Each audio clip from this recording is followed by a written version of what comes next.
On the 4th of September 2013, the Auditor-General tabled the Office's Annual Report 2012-13.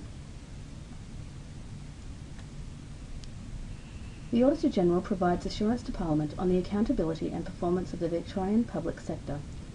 The Audit Act 1994 defines the powers and responsibilities of the Auditor-General and the Victorian Auditor-General's Office. Under this Act, the Auditor-General conducts and reports on both financial and performance audits. The Auditor-General's mandate covers over 500 entities, including government departments, hospitals, local government, water corporations, police, emergency services, universities, and superannuation schemes.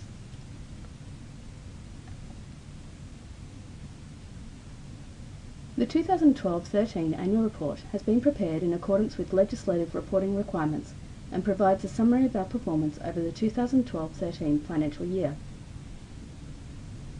The report structure provides an overview of our impacts, our core business, our quality, our organisation, our people, and our financial management.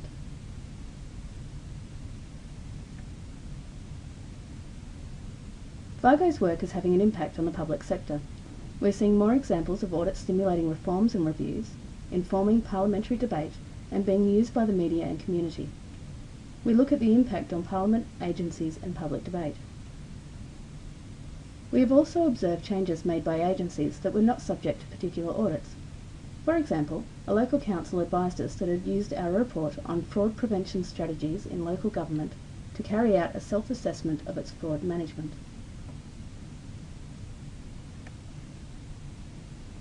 Our Budget Paper 3 targets are presented in two output groups. Output Group 1 relates to our parliamentary reports and services, and Output Group 2 relates to audit reports on financial statements. In 2012-13, VAGO produced 29 performance audit reports, 6 attest audit reports, 1 annual plan and 1 annual report. A total of 37 parliamentary reports were delivered, 97% of which were tabled on time. 1 was carried over from 2011-12.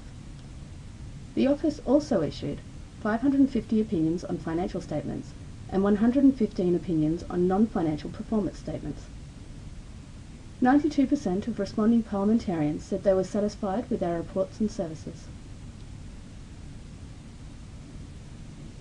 This table provides a more detailed look at the performance against Output Group 1 targets, particularly quantity, quality, timeliness, and cost.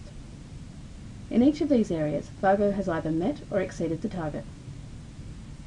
The cost of delivering our parliamentary reports and services was below the target, coming in at $14.5 million. The underspend was largely due to lower expenditure on employee-related expenses, temporary staff, and recruitment. This next table illustrates how the Office performed against quantity, quality, timeliness, and cost targets in Output Group 2, our audit reports on financial statements.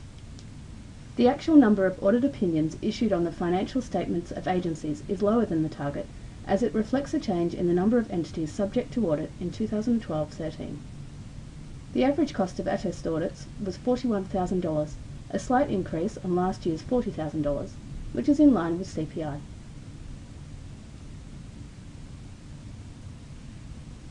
Last year, we participated in the first collaborative audit with other Australian audit officers.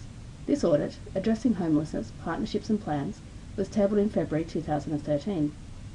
We prepared for the triennial performance audit of the Office through a cycle of self-assessment, peer review and an external review. We also conducted a range of surveys with key stakeholders to collect feedback on our methodology and audits. For the first time, we surveyed audit committee chairs and secretaries.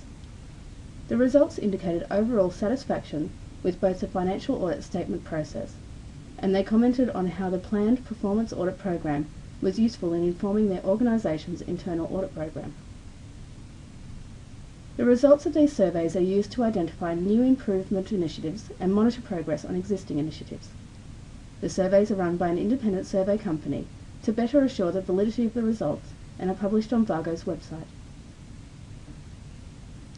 We had some significant changes in 2012-13, not least of which was the resignation of the former Auditor-General and appointment of our new Auditor-General. The other executive appointment was made in September 2012, the Executive Director of the Audit Support Group. VAGO also established new policies and procedures in relation to protected disclosures and reforms to the integrity system. Internationally, we adopted a twinning arrangement to provide support and advice to the audit officers in Tuvalu and Nauru. As at 30 June 2013, we had a total of 179 staff, of which 161 were ongoing and 18 a mix of fixed term and casual. Our workforce is young, with almost half below the age of 35. They spent 8.5 days on average in training, and almost 90% hold tertiary degrees. Half of these have postgraduate degrees. Our staff turnover fell to 5.6%, and the results of our staff survey showed improvements on all measures, ranging from 5 to 25%.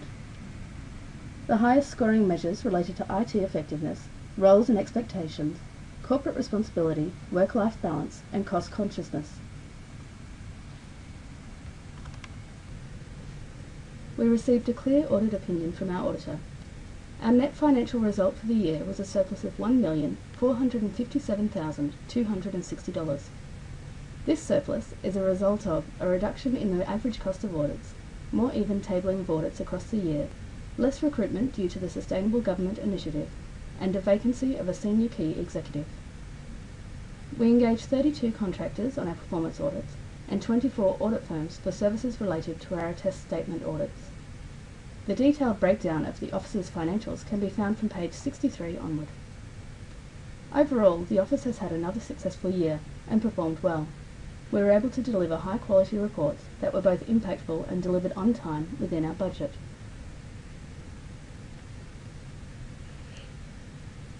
All our reports are available on our website.